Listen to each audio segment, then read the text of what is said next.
కేంద్రం ప్రవేశపెట్టబోతున్న బడ్జెట్ సామాన్యులకు అందుబాటులో ఉండాలంటున్నారు హైదరాబాద్ ప్రజలు. ఉద్యోగుల ట్యాక్స్ స్లాబ్ విషయంలో వెసులుబాటు, నిత్యావసర ధరలపై ప్రభావం లేకుండా బడ్జెట్ ఉండాలని వారు కోరుతున్నారు. సగటు మనిషి అభివృద్ధికి చేయూతనిస్తే బాగుంటుందని ఆశిస్తున్నారు భాగ్యనగర వాసులు. కేంద్రం ప్రవేశపెట్టబోతున్న బడ్జెట్పై హైదరాబాద్ కూకట్పల్లి ప్రజలు ఏమంటున్నారో మరింత సమాచారం మా సీనియర్ కరెస్పాండెంట్ ఎలేందర్ అందిస్తారు. మరి కాసేపట్లో కేంద్ర బడ్జెట్ ప్రవేశపెట్టనుంది. దీనికి సంబంధించి కామన్ మ్యాన్కి ఎలాంటి సంబంధం లేకపోయినప్పటికీ కూడా బడ్జెట్ పైన ఎఫెక్ట్ పడేది మాత్రం కామన్ మ్యానే. సో ఇలాంటి సిచ్యువేషన్లో బడ్జెట్ వస్తున్నటువంటి తరుణంలో ఎలాంటి ఎగ్జామ్షన్స్ కావచ్చు, ఎలాంటి వెసులుబాటు ఉంటే బాగుంటుంది అనే అంశాలకు సంబంధించి మనతో మాట్లాడేందుకు కామన్ మ్యాన్, సిటీ మ్యాన్ మనతో ఉన్నారు. వాళ్ళతో మాట్లాడించే ప్రయత్నం చేద్దాం. వాళ్ళ బడ్జెట్ ఎట్లా ఉంటుందనేది వాళ్ళ మాటలను తెలుసుకునే ప్రయత్నం చేద్దాం. ఇప్పుడు మన బడ్జెట్ అంటే కామన్ మ్యాన్ ఫ్రెండ్లీ ఉంటే బెటర్ అండి. Kind of prices increase, petrol కానీ డీజిల్ కానీ మొత్తం ప్రైసెస్ పెరిగిపోయినాయి. అండ్ ఇంకొకటి చూస్తే డాలర్ ప్రైస్ ఏమో రోజు రోజుకి 82, 83, 84, 85, 86 కూడా వెళ్ళిపోయింది.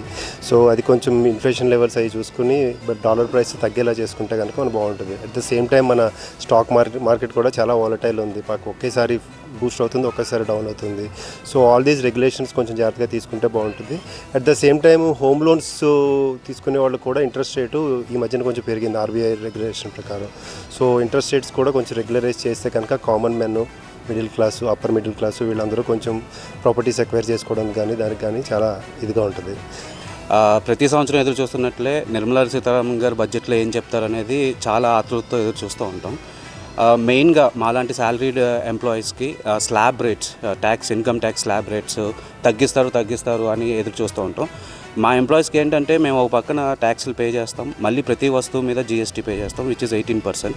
32% ఏమో మేము ట్యాక్స్ స్లాబ్ రేట్ పే చేస్తాం. ఆల్మోస్ట్ మాకు వచ్చే ఇన్కంలో 50% గవర్నమెంట్కి పే చేస్తాం.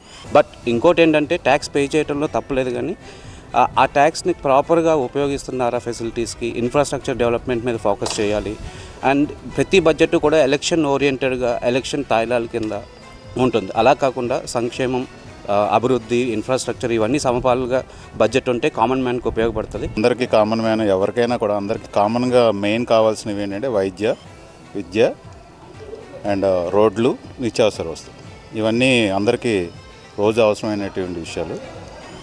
ఈ బడ్జెట్ అనేది కొంచెం వైద్య, విద్యకి, రూరల్ డెవలప్మెంట్కి ఎక్కువ కేటాయించడం కాకుండా బడ్జెట్లో అది కరెక్ట్గా అందరికీ చేరేలాగా చూస్తే కనుక అందరికి ఉపయోగం ఉంటుంది. ఓవరాల్గా బడ్జెట్ కామన్ మ్యాన్ ఫ్రెండ్లీ ఉంటే చాలా బాగుంటుంది.